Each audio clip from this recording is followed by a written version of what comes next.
महाभारत का वो योद्धा जिसे हराना स्वयं अर्जुन और भीम के लिए भी असंभव था। एक ऐसा राजा जो पांडवों का सगा मामा था, लेकिन युद्ध लड़ा कौरवों की ओर से।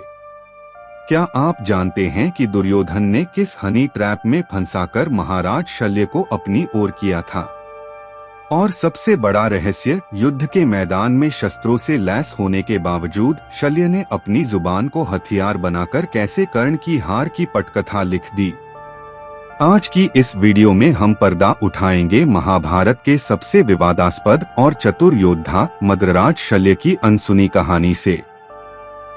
चलिए शुरू करते हैं। हिमालय की शीतल वादियों और झेलम के तटों के बीच बसा मद्र देश प्राचीन काल से ही ऋषियों और योद्धाओं की तपोभूमि रहा था। महाराज शल्य इसी वंश के रत्न थे। उनके पूर्वजों को देवताओं के वैद्य अश्विनी कुमारों ने यह वरदान दिया था कि उनके वंश का कोई भी राजा कभी किसी बीमारी से नहीं मरेगा और पशुओं के साथ उनका मानसिक संपर्क होगा।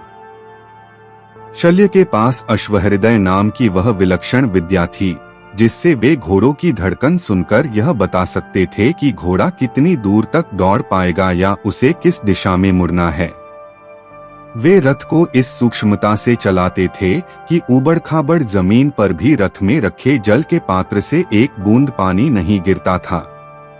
उनकी शारीरिक शक्ति का अनुमान इसी से लगाया जा सकता है कि वे व्यायाम के समय दो विशाल पहाड़ों की शिलाओं को आपस में टकराकर चूर्ण कर देते थे। जब युद्ध की घोषणा हुई तो शल्य ने अपनी एक अक्षौहिणी सेना के साथ प्रस्थान किया। दुर्योधन ने शकुनी के साथ मिलकर मार्ग में मायावी विश्राम गृह बनवाए। इन गृहों की सेवा इतनी दिव्य थी कि शल्य को भ्रम हो गया कि वे देवराज इंद्र के अमरावती नगर में आ गए हैं। जब शल्य ने प्रसन्न होकर वरदान मांगने को कहा तो दुर्योधन ने सामने आकर एक अत्यंत भावुक तर्क दिया। उसने कहा, मामाश्री, पांडु आपके बहनोई थे तो धृतराष्ट्र भी आपके भाई ही हुए। क्या आप अपने एक भाई के पुत्रों को अनाथ छोड़ देंगे? शल्य अपनी जुबान के जाल में ऐसे फंसे कि उनके पास कोई उत्तर नहीं था। उन्होंने क्रोध और दुहक के मिश्रित स्वर में कहा, दुर्योधन, तूने छल से मद्र की सेना जीत ली है, पर याद रखना, जिस रथ की नींव छल पर टिकी हो वह विजय के द्वार तक नहीं पहुंचता। पांडव शिविर में जब शल्य पहुंचे तो वहां का वातावरण अत्यंत मार्मिक था। नकुल और सहदेव ने जब अपने मामा को कौरव सेनापति की वेशभूषा में देखा तो वे फूट फूट कर रो पड़े। युधिष्ठिर ने अपनी दूरदर्शिता का परिचय देते हुए एक गुप्त मंत्रणा की। उन्होंने शल्य से कहा, मामाश्री, हम जानते हैं कि आपकी आत्मा हमारे साथ है। एक समय आएगा जब कर्ण और अर्जुन का युद्ध होगा। कर्ण के रथ की लगाम आपके हाथों में होगी। उस समय आप अपनी वाणी को विष बना दीजिएगा। कर्ण जब जब बाण साधे आप उसे अर्जुन के शौर्य की याद दिलाकर उसके मन को अशांत कर दीजिएगा। शल्य ने युधिष्ठिर की आंखों में देखते हुए कहा, वत्स, मैं वचन देता हूँ कि मेरी जीभ कर्ण के लिए उन सहस्त्र बाणों से अधिक घातक होगी जो अर्जुन चलाएगा। युद्ध के 17वें दिन जब शल्य कर्ण के सारथी बने तो कुरुक्षेत्र ने एक अनोखा युद्ध देखा, शब्दों का युद्ध। कर्ण ने गर्व से कहा, मद्रराज, आज अर्जुन का मस्तक मेरे चरणों में होगा। शल्य ने अट्टहास किया, कर्ण, तुम उस हाथी की तरह चिंघाड़ रहे हो जो शेर की गुफा के बाहर खड़ा है।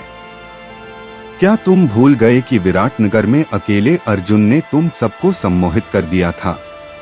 जब कर्ण ने अर्जुन का वध करने के लिए सर्पमुख बाण, जिसमें अश्वसेन नाग छिपा था, निकाला तो शल्य ने जानबूझकर उसे गलत सलाह दी।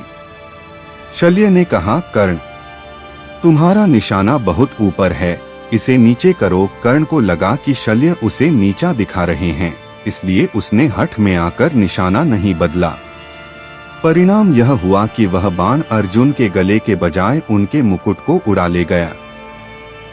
अगर शल्य उस दिन कर्ण को न उकसाते तो कर्ण का मानसिक संतुलन स्थिर रहता और वह सही निशाना लगा सकता था।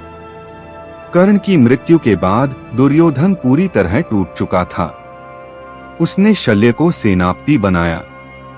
उस दिन शल्य ने अपनी प्रतिज्ञा पूरी करने के लिए पांडव सेना पर ऐसा आक्रमण किया कि अर्जुन और भीम भी चकित रह गए।